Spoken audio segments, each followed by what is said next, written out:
So Amazon have recently introduced a section asking you to disclose if you have used AI generated content in your books or not. And this is something that's definitely caused some uproar in the KDP community. Some people are worried that this is the end of AI, and others are frustrated with the new guidelines. But I don't necessarily see this as a bad thing. AI is definitely here to stay. And I see this as a step forward in the right direction with AI content for many reasons I'll discuss in this video. Hopefully people will start using AI content more responsible, as this will ensure quality assurance. Now, there is no need to start panicking and unpublishing all of your AI books, but just take a step back and read through the information that Amazon provides about AI related content, then make the best decision for yourself about what you want to do going forward. So the first thing that we see stated here is that Amazon is collecting information about the use of artificial intelligence tools in creating content. Then we've got a section about what is AI generated content, which we'll go through a little bit later, but then it's specifically asking you, did you use AI tools in creating text, images, or translations in your book? And to get further clarification to answer this question, we can take a look at the content guidelines, which they've added a section about AI related content. And we can read here that Amazon requires you to inform them of AI generated content, that's text, images, or translation, when you publish a new book or make edits to and republish an existing book through KDP. AI generated images include cover and interior images and artwork. You are not required to disclose AI assisted content, and then they actually distinguish the difference between AI generated and AI assisted content. So they define AI generated content as text, images, or translation created by an AI based tool.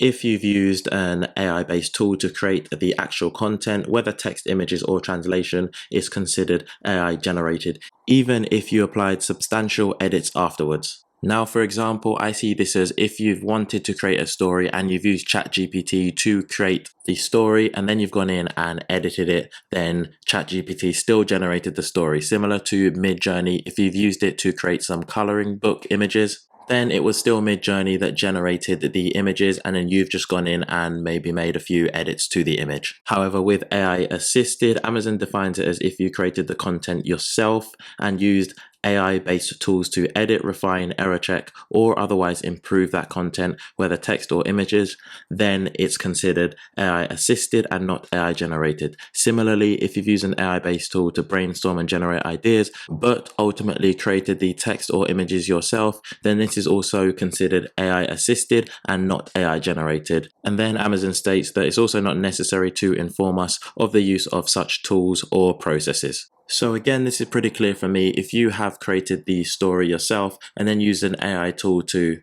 edit, refine, error check, or improve the content, then this can be seen as AI assisted. Or if you've used ChatGPT to generate some ideas for a story, but then you've gone away and wrote the story completely yourself, then in both cases, Amazon sees this as AI assisted and you do not have to inform them of the tools or your processes used. And then Amazon places a responsibility on us as the creators to verify that all AI generated or AI assisted content adheres to the content guidelines. For example, to confirm an AI based tool did not create content based on copyrighted works, you're required to review and edit any AI tool outputs. Now, from what we've read in the content guideline, this is not Amazon saying that they're against AI content or that they will ban anybody that creates AI content. So I definitely see this as Amazon actually getting on board with AI content, and they're just simply saying, look, inform us if you have used AI to generate your text, images, or translations. Now, apart from that, a lot of the issues that I have been seeing with AI related books have stemmed from either publishers creating illegal or infringing content, or publishers providing a poor customer experience. Now, I did a video a while ago on my channel specifically about what publishers need to stop doing if they're creating AI coloring books. And in the video, I stated several things that you need to avoid if you want to keep your account safe in order to provide the best customer experience if you do want to create AI coloring books. So I'll definitely make sure that you go and watch that video. On top of that, I've also got this video that you should watch, and it will show you how to fix many of your AI coloring images, as Midjourney and Leonardo can sometimes produce images that have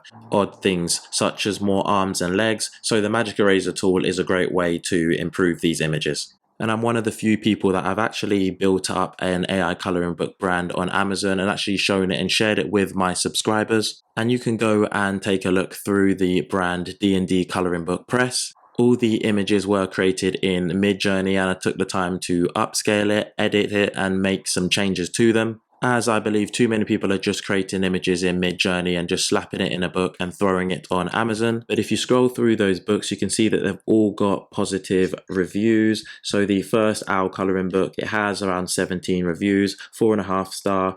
My large print cat coloring book has 13 reviews, which are roughly 4.5 stars again. And then my dog coloring book has 1 review, which is 5 stars. And on top of that, we can even go through some of the reviews. So with my large print owl coloring book, you can see that there's quite a few 5-star reviews, that the customers are very happy with the content inside that's provided. So if you do take the time and care to create quality books with AI, they can still definitely sell on Amazon. But it's only when you don't care about the quality of books that you are creating, you're just throwing it up in order to earn money, that you're going to end up with bad reviews like these, leading to a poor customer experience, and then your account could be banned. So going back to the content guidelines, moving forward, just make sure that you are understanding the difference between AI generated and AI assisted. Then you are honest and informing Amazon if your content is AI generated.